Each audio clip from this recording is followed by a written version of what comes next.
The richest man in the room thought he was testing a waitress. He had no idea she was the one about to test him. The soft glow of crystal chandeliers reflected across polished marble floors as conversations drifted through Blackstone Grill, one of Manhattan's most exclusive restaurants. Expensive watches caught the light. Designer suits filled the room. Deals worth millions moved quietly between bites of steak and glasses of wine. At a corner table near the floor-to-ceiling windows sat Ethan Blackwell, a billionaire whose name regularly appeared on magazine covers and financial news networks. At 38, he had built a technology empire worth more than $12 billion. People stood straighter when he entered a room. Investors waited months for a meeting with him. Most people never told him no. Ethan glanced at his Swiss watch. 10 minutes late. He disliked waiting. He disliked surprises even more. Around him, executives laughed too loudly at things that were barely jokes. A young entrepreneur sitting nearby kept stealing nervous glances toward his table, probably hoping for an introduction. Ethan ignored him. He was used to it. Fame had a way of making strangers feel familiar. Then his attention shifted toward a waitress approaching with a coffee pot. Her name tag read Claire Whitmore. Mid-20s. Blonde hair pulled neatly behind her head. Calm eyes. Nothing flashy. Nothing that demanded attention. Yet something about her seemed strangely unaffected by the atmosphere around her. Most employees became nervous when serving Ethan Blackwell. Claire simply asked, "Would you like a refill, sir?" Her voice was polite, professional, steady. Ethan slid his cup forward. "Sure."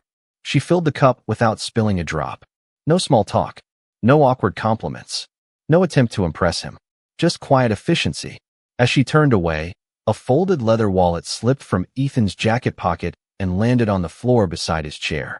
Claire noticed immediately. So did Ethan. But neither said anything. Ethan watched her carefully. The wallet remained there. Seconds passed. Then a minute. Claire continued helping other customers. She never glanced toward it. Never. Showed the slightest interest.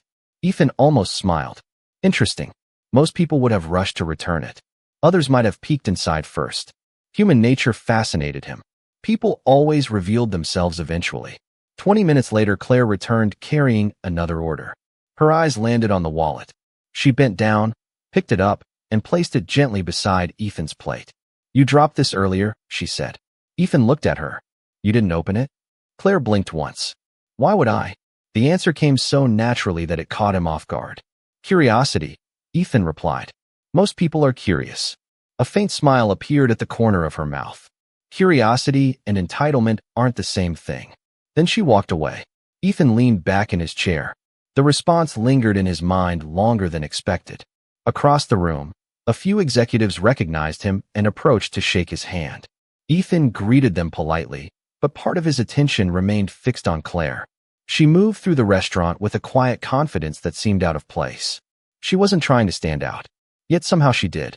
An hour later, as dinner service reached its peak, Ethan stood to leave. As he adjusted his jacket, he casually placed a large cream-colored envelope on the table. Thick, unsealed, deliberately noticeable. Then he walked toward the exit without looking back. The envelope contained a check worth $500,000. More money than many people earned in years. Near the entrance, Ethan stopped beside a decorative olive tree and glanced discreetly toward his table. The envelope remained there, waiting. The test had begun. A busboy walked past it. Then another customer. Finally, Claire approached with a tray balanced on one hand. She saw the envelope, stopped, picked it up. Ethan watched closely. For the first time that evening, anticipation stirred inside him. But instead of opening it, instead of running after him, instead of reacting the way almost everyone would, Claire stared at something lying beneath the envelope on the table. Her expression changed. Not excitement, not greed. Something else. Something quieter. Something that made Ethan's stomach tighten for reasons he couldn't explain. Slowly, Claire picked up a small photograph that had slipped unnoticed from inside the envelope. She looked at it for several seconds. Then she raised her eyes and searched the restaurant until they landed directly on him. And in that moment, Ethan Blackwell suddenly realized the test was no longer his. Claire held the photograph carefully between her fingers as if it were made of glass instead of paper. Around her, Blackstone Grill continued moving at its usual pace. Plates clinked softly. Conversations floated beneath the warm glow of chandeliers. Nobody noticed the small moment unfolding between the waitress and the billionaire near the entrance. Nobody except Ethan. He watched her from across the room. Claire looked down at the photograph once more before walking toward him. There was no urgency in her steps, no excitement, no sign that she had any interest in the envelope still resting on the table behind her. That alone puzzled Ethan more than he cared to admit. Most people noticed money first. Claire seemed to have noticed something else entirely. When she finally reached him, she extended the photograph. Ethan glanced down. His breath caught for half a second. It was a picture of a little girl with bright eyes and a missing front tooth, smiling beneath a summer sky. The edges were worn from years of being handled. Claire spoke softly. "I think this is more important than the envelope." Ethan stared at the photograph. For a moment, he forgot about the restaurant, forgot about the test, forgot about everything except the image in front of him. "Where did you find it?" he asked quietly. "It slipped out when you left." Claire paused. "You looked more careful with everything else." "Not with this." Ethan slowly accepted the photograph. The words landed harder than she realized. He was careful with everything. Every contract, every investment, every decision. Yet somehow the one thing he valued most had nearly been left behind. Claire smiled politely. "Have a good evening, Mr. Blackwell." Then she turned to leave. "Wait." The word escaped before Ethan could stop himself. Claire looked back. Ethan searched for something to say, something intelligent, something that would explain why a simple waitress had unsettled him more in 5 minutes than most executives did in 5 years. Instead, he asked the first thing that came to mind. "You did not even ask about the envelope." Claire glanced toward the table. "Was I supposed to? Most people would. Most people are not me." Her answer was immediate, calm, matter of fact. Ethan found himself studying her again. There was no arrogance in her voice, no challenge, just certainty. The certainty of someone who knew exactly who she was. "Do you know what is inside?" Ethan asked. "No, you are not curious?" Claire laughed softly. "Of course I am curious. I am human. Then why not look?" She considered the question. "Because curiosity tells me what something is." Her eyes briefly met his. "Character tells me what it is not mine to touch." For the first time that evening, Ethan had no response. Claire nodded politely and returned to the dining room. Ethan remained standing near the entrance. The photograph rested in his hand. The little girl smiled back at him from another lifetime. Emily, his daughter. 8 years had passed, yet seeing her face still made the world seem quieter for a moment. Nobody knew much about Emily. Not the media, not investors, not even most of his employees. After her passing, Ethan had built walls around every memory connected to her. It was easier that way. Easier to focus on business. Easier to bury grief beneath meetings and acquisitions and headlines. Easier to become Ethan Blackwell the billionaire instead of Ethan Blackwell the father who still carried an old photograph everywhere he went. Yet somehow a waitress had looked at that photograph for less than 10 seconds and immediately understood its value. Not its monetary value, its human value. Ethan glanced toward the dining room again. Claire was helping an elderly couple near the windows. She knelt beside their table, patiently explaining the dessert menu. The couple smiled. Claire smiled back. There was nothing remarkable about the scene, and yet Ethan could not stop watching. He suddenly realized something uncomfortable. He had spent years judging people by resumes, credentials, and financial results. Claire had judged him by a photograph. Not his wealth, not his status, not his reputation. A photograph. The realization lingered as he slipped the picture safely back into his wallet. Then his eyes narrowed slightly, because another thought had just occurred to him. Claire never asked for a reward, never mentioned the envelope, never tried to impress him, which meant whatever made her different was genuine. And for a man who had built an empire by understanding people, that made Claire Whitmore the most interesting person he had met in a very long time. The next morning, Manhattan woke beneath a blanket of gray clouds and cold spring rain. Traffic crawled through the streets below towering glass buildings, while Ethan Blackwell sat alone in the back seat of his town car, staring out the window instead of reviewing the reports waiting on his tablet. That alone was unusual. Normally, every minute of his commute was scheduled, optimized, accounted for. Yet his thoughts kept drifting back to Blackstone Grill and the waitress who had somehow occupied more space in his mind than an entire boardroom full of executives. By 9 o'clock, he was seated at the head of a conference table 40 stories above the city. Around him sat senior partners, legal advisors, and analysts preparing for one of the largest acquisitions his company had attempted all year. Charts filled massive screens. Numbers scrolled across presentations. Voices discussed risk projections and market conditions. Ethan listened, or at least he appeared to. Then one of the analysts paused mid-sentence. "Mr. Blackwell?" Ethan looked up. "Sorry. Continue." Several people exchanged surprised glances. Ethan never lost focus during meetings. Never. The presentation resumed, but the interruption lingered. Even Ethan noticed it. During a short break, his longtime chief operating officer, Daniel Mercer, stepped beside him. "You seem distracted." Ethan gave a faint smile. "Do I? You corrected 3 spelling errors in a presentation last month from memory. Today you missed an entire discussion about a $200 million valuation adjustment." Ethan leaned back in his chair. "Maybe I am tired." Daniel laughed. "You are not tired. You are curious." Ethan said nothing. Unfortunately, Daniel knew him too well. Later that afternoon, after the meeting ended successfully, Ethan found himself doing something even more unusual. Instead of heading home or returning to his office, he instructed his driver to stop several blocks away from Blackstone Grill. The restaurant would not open for another hour. Yet there he was, standing across the street beneath a dark umbrella while employees prepared for the evening shift. He told himself he was simply satisfying curiosity. Nothing more. Then Claire appeared. She emerged from a nearby subway entrance carrying a worn canvas tote bag and a paper cup of coffee. No chauffeur. No expensive clothes. No entourage. Just a young woman walking through the city like millions of others. Ethan watched as she crossed the street. Before reaching the restaurant, she stopped beside an elderly man sitting alone near a storefront. The man appeared cold. His coat was thin. His hands trembled slightly around a small paper cup. Claire knelt beside him without hesitation. She handed him her coffee, the only coffee she had. Then she sat with him for nearly 5 minutes, listening as he spoke. She smiled. He smiled. When she finally stood, the man's eyes looked brighter than before. Ethan remained motionless. The gesture itself was small, almost invisible. Most people walking past would never have noticed it. But Ethan did, because there was no audience, no cameras, no reward waiting at the end. Nobody important was watching. At least Claire believed nobody was watching. Yet she still chose kindness. As she entered the restaurant, Ethan found himself remembering something his daughter Emily used to say. She had been 7 years old when she told him, "The nicest people are the ones who are kind when nobody is looking."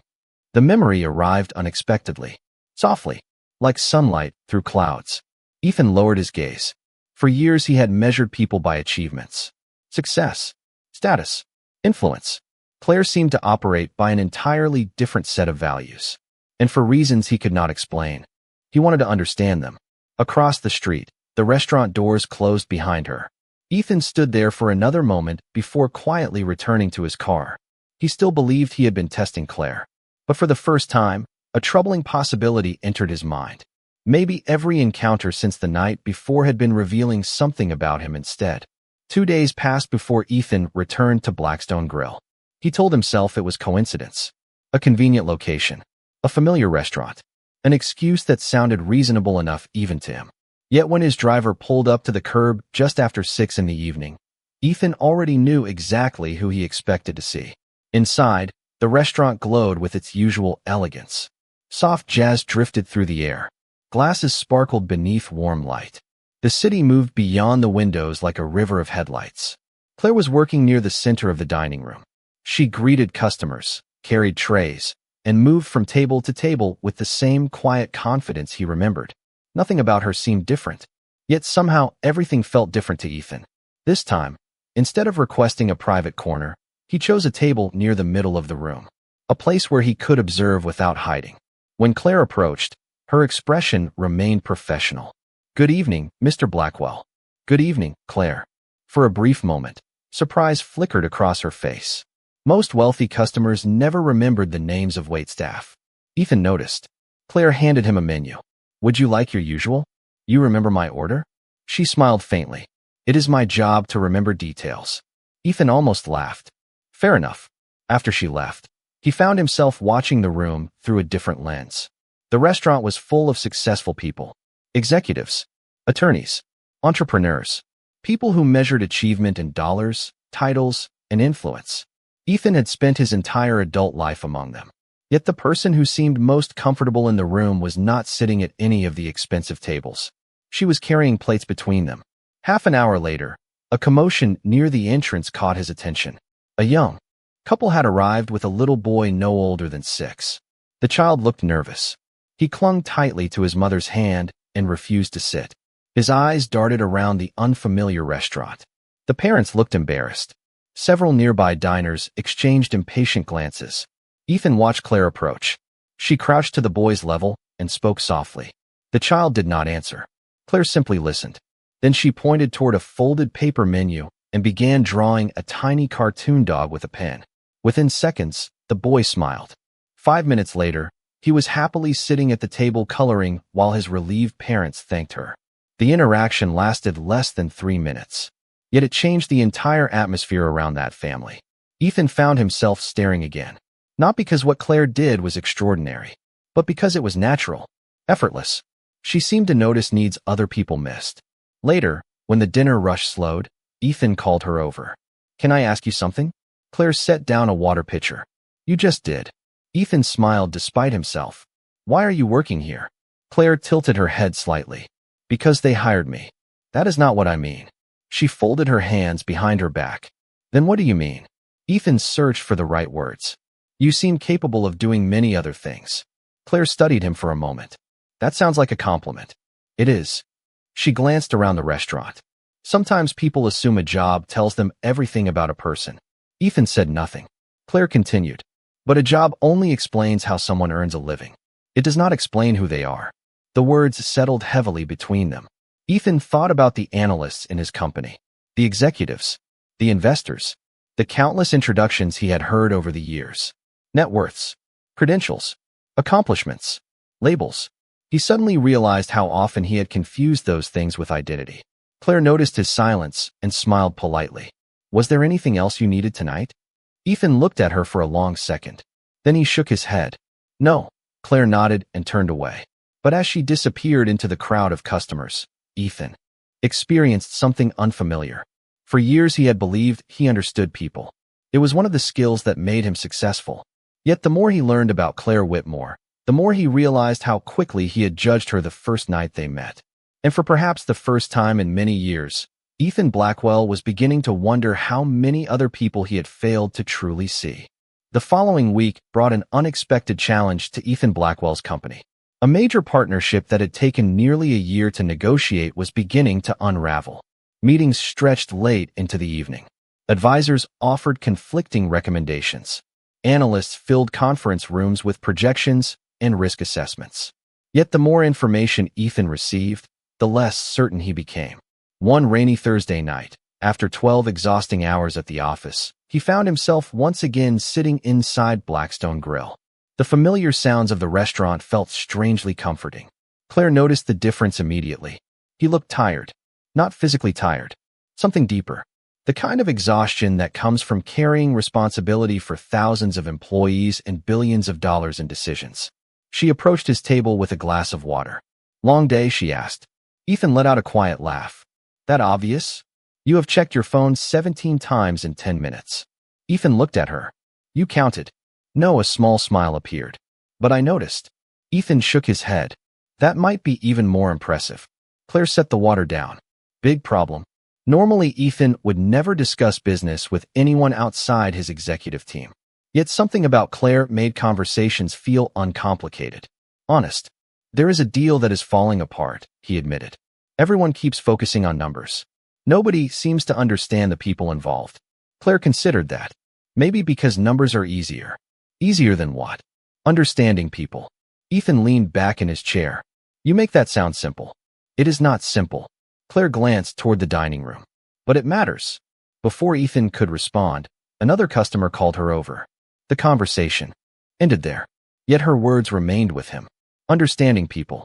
Later that evening, as the restaurant emptied and the city lights shimmered against the windows, Ethan noticed Claire helping close the dining room. She moved chairs, organized menus, wiped tables. The work was ordinary, repetitive, unremarkable. Yet she approached it with the same care she gave everything else. No shortcuts. No complaints. Just quiet attention. Something occurred to Ethan then. He had spent years rewarding talent, intelligence, ambition, but Claire possessed a quality he rarely encountered. Consistency. The same character appeared whether she was helping a billionaire, comforting a child, speaking with an elderly stranger, or cleaning an empty table after midnight. There were no different versions of her. No performance. No mask. The realization unsettled him because he was not sure the same could be said about himself. As he prepared to leave, Ethan stopped beside the host's stand. Claire was organizing reservation cards. "Can I ask you one more question?" he said. "You usually do." Ethan smiled. "How do you stay positive all the time?" Claire laughed softly. "I'm not positive all the time." "You seem like it." She looked down at the cards for a moment. "Everyone has difficult days." Her voice grew quieter. "Everyone carries things other people cannot see." Ethan thought about the photograph of Emily resting in his wallet. "That is true." Claire nodded. "The trick is remembering that your pain is not the only pain in the room." For several seconds, neither of them spoke. The restaurant around them felt unusually still. Then Claire returned to organizing the reservations. The conversation was over. Yet as Ethan stepped outside into the cool Manhattan night, he realized something important. The most valuable lessons he had learned in recent weeks had not come from boardrooms, consultants, or billion-dollar negotiations. They had come from a waitress who never tried to teach him anything at all. The following Monday brought a turning point neither Ethan nor Claire expected. The partnership that had been hanging by a thread for weeks finally reached its decisive meeting. Representatives from 3 companies gathered inside Blackwell Technologies' headquarters overlooking the Hudson River. Lawyers filled one side of the conference room. Executives filled the other. Charts glowed across enormous screens. Yet despite all the preparation, the atmosphere remained tense. Something was wrong. Ethan could feel it. The numbers worked. The projections worked. The strategy worked. But the people involved did not trust one another. During a break, Ethan stood alone beside the window staring at the river below. For the first time in years, he found himself thinking less about spreadsheets and more about a conversation inside a restaurant. Understanding people. The words returned to him. Simple words. Yet they refused to leave. When negotiations resumed, Ethan did something unexpected. Instead of pushing harder, he began asking questions. Not financial questions. Personal ones. He asked what concerns each side was afraid to voice. He listened instead of persuading. He stopped treating the room like a transaction and started treating it like a conversation. Slowly, the atmosphere changed. Tension softened. Defensiveness faded. By late afternoon, an agreement that had seemed impossible only hours earlier was finally signed. As the last executive shook his hand and left the room, Daniel Mercer approached with an amused expression. That was different. Ethan loosened his tie. Different good or different bad? Different successful. Daniel studied him carefully. You have changed lately. Ethan glanced toward the city skyline beyond the glass. Maybe. Daniel folded his arms. Does this have anything to do with a certain restaurant? Ethan laughed despite himself. You would not believe me if I told you. Try me. For a moment, Ethan considered explaining everything. The photograph, the coffee, the conversations, the lessons arriving from places he never expected. Instead, he simply smiled. I met someone who sees things differently. Daniel nodded slowly. Those are usually the people worth paying attention to. That evening, Ethan arrived at Blackstone Grill, carrying none of the stress he had brought there during previous visits. The deal was complete. Investors were happy. Markets responded positively. By every traditional measurement, it had been a successful day. Yet the accomplishment that occupied his thoughts had little to do with business. Claire was arranging silverware near the host's stand when she noticed him enter. Good evening, Mr. Blackwell. Good evening, Claire. She tilted her head slightly.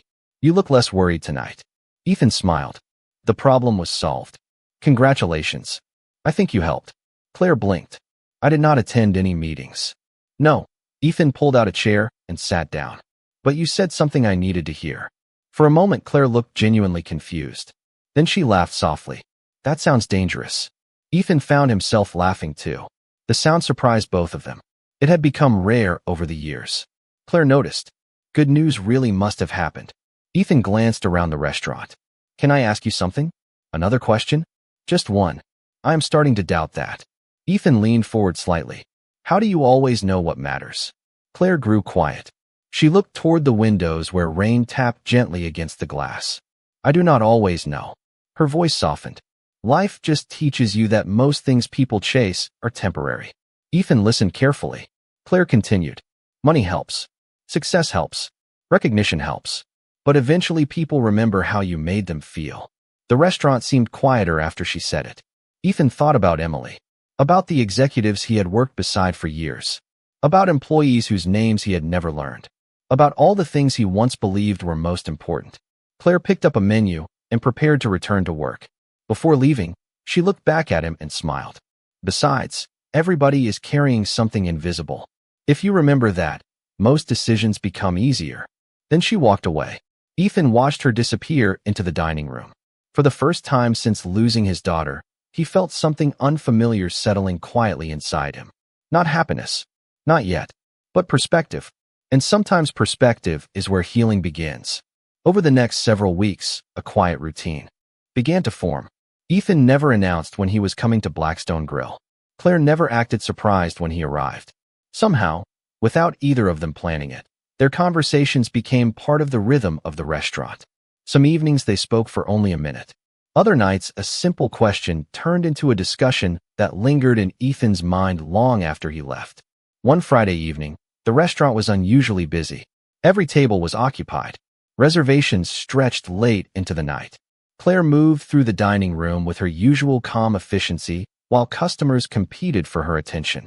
Ethan sat alone near the window reviewing a document on his tablet when he noticed a young server accidentally drop a tray of drinks near the kitchen entrance. The room fell silent for a moment. The young man's face turned red with embarrassment. Several customers looked annoyed. One manager immediately started walking toward him. Ethan had seen scenes like this before. Usually, they ended with criticism. Sometimes humiliation. The server stood frozen. Then Claire appeared. She handed him a stack of towels and quietly began helping clean the mess. No lecture. No frustration. No performance. Just help. The young man looked ready to apologize a dozen times. Claire simply smiled and said, "Everybody drops something eventually." Within minutes, the situation disappeared and service continued. Most people in the restaurant forgot about it immediately. Ethan did not. Later, when Claire stopped by his table, he nodded toward the kitchen. "You saved him from a very bad night." Claire glanced back. "No, I helped him through one." Ethan closed his tablet. "You always know exactly what to say." Claire laughed softly. "That is not true." "It seems true." She folded her arms lightly. People usually remember the moments when someone helped them. They rarely remember the hundreds of ordinary things that person got wrong. Ethan considered that. "You make mistakes?"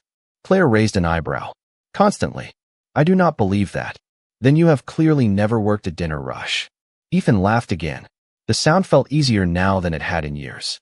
Around them, customers continued talking and servers carried plates beneath warm lights. Yet for a moment, the busy restaurant seemed to fade into the background. Ethan found himself asking a question he had wondered about for weeks. "What did you want to be when you were younger?" Claire looked genuinely surprised. She took a moment before answering. "Many things." Such as, her eyes drifted toward the window. "A teacher, a writer, a counselor. Depends on which year you asked me." Ethan noticed something thoughtful in her expression. "And now?" Claire smiled. "Now I try not to spend too much time worrying about titles."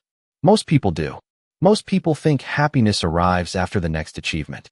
She shrugged gently. Sometimes it is already sitting in front of them, and they are too busy looking ahead to notice. Ethan fell silent. The words landed with unusual force. For years his life had been built around the next goal. The next company. The next milestone. The next success. Always moving. Always chasing. Yet some of his most meaningful moments recently had happened inside a restaurant, while talking to someone who seemed perfectly content without any of those things. Claire checked the time and straightened slightly. "I should get back to work." Ethan nodded. "Claire." She paused. "Yes." He looked at her for a second. "Thank you." Her expression softened. "For what?" Ethan glanced around the dining room. At the people eating dinner. At the servers moving between tables. At the ordinary evening he might once have overlooked. "For reminding me that there is more to people than what they do." Claire held his gaze for a moment. Then she smiled. Not the polite smile she gave customers. Something warmer. More genuine. "You figured that out yourself, Mr. Blackwell." And as she walked away, Ethan realized she was probably right. Autumn arrived quietly in Manhattan. The trees lining the avenues began turning shades of gold and amber, while cool winds swept between the glass towers of the city. Life continued moving at its usual relentless pace. Markets rose and fell. Headlines changed daily. New opportunities appeared. Old problems disappeared. Yet some things remained surprisingly constant. Ethan still found himself returning to Blackstone Grill several evenings each week. Not because of the food, not because of the atmosphere, because somewhere along the way, the restaurant had become one of the few places where he felt completely present. One evening, shortly after sunset, Ethan entered the restaurant and immediately sensed something different. The dining room was busy, but Claire was nowhere to be seen. He took his usual table near the window. 10 minutes passed, then 20. Finally, another server approached. "Claire is in the back helping with something," she explained. Ethan nodded, surprised by the small disappointment he felt. He had grown accustomed to their conversations, accustomed to seeing her move through the restaurant with her quiet confidence, accustomed to being reminded that the world contained things more important than quarterly earnings reports. Half an hour later, Claire finally emerged from the kitchen carrying several boxes. She looked slightly tired. A faint strand of hair had escaped from her usual neat arrangement, yet her expression remained calm. Ethan waited until she passed nearby. "Busy night?" he asked. Claire smiled. "Something like that. Everything okay?" "Of course." But for the first time since he had known her, the answer sounded incomplete. Ethan noticed immediately. Claire rarely hid emotions. Not because she shared everything, but because she never pretended. Tonight felt different. Later, after most customers had left, Ethan noticed several donation boxes stacked near the host's stand. School supplies, children's books, winter coats. Curious, he walked closer. A handwritten sign sat on top. Community Family Drive. Supporting local families before winter. Ethan looked at the boxes, then at Claire organizing them. "You are running this?" Claire glanced up. "A few of us are helping. This looks like a lot more than a few people helping." She laughed softly. It grew. Ethan examined the donations.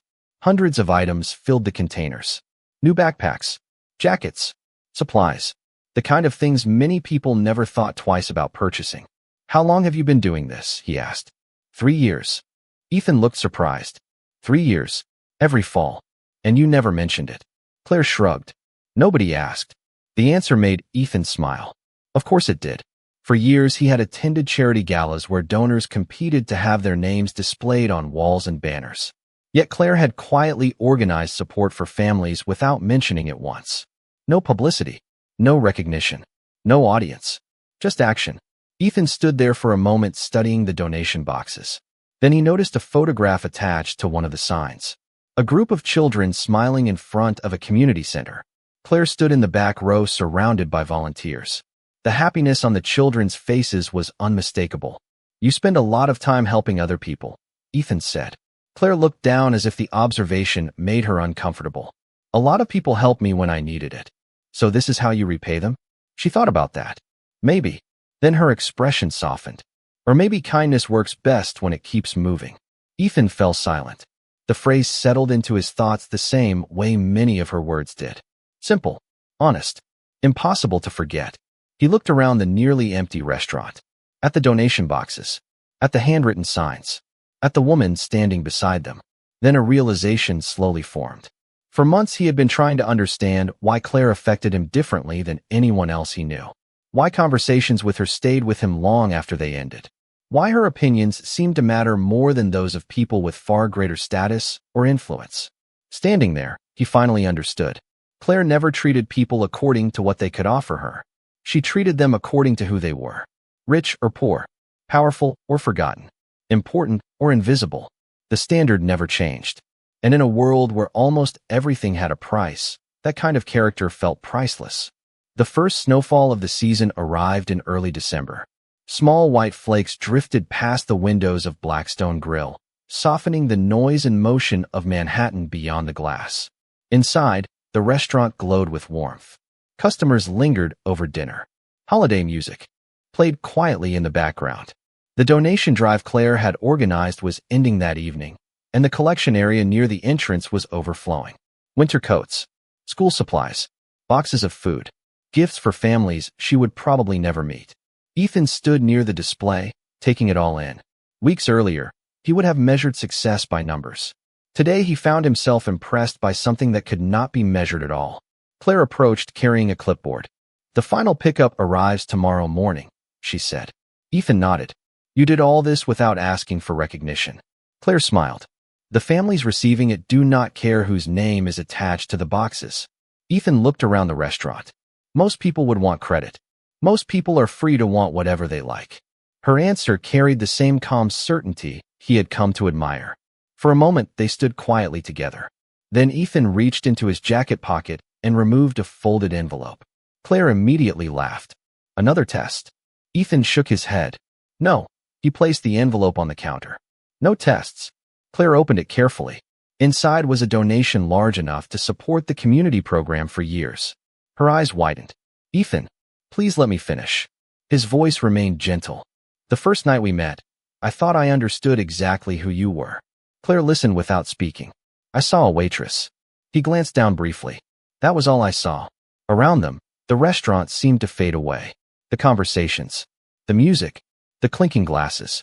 None of it mattered. Ethan continued. "Then you returned a photograph when most people would have noticed the money. You cared about memories more than value. You cared about people more than status. And every time I thought I understood you, you showed me something else." Claire looked at the envelope, then back at him. "You did not have to do this." "Yes," Ethan said quietly. "I did." For a long moment, neither spoke. Then Claire smiled. "The families will appreciate it." Ethan laughed softly. "That sounds exactly like something you would say." She folded the envelope and set it aside. "What were you expecting?" Ethan thought about that.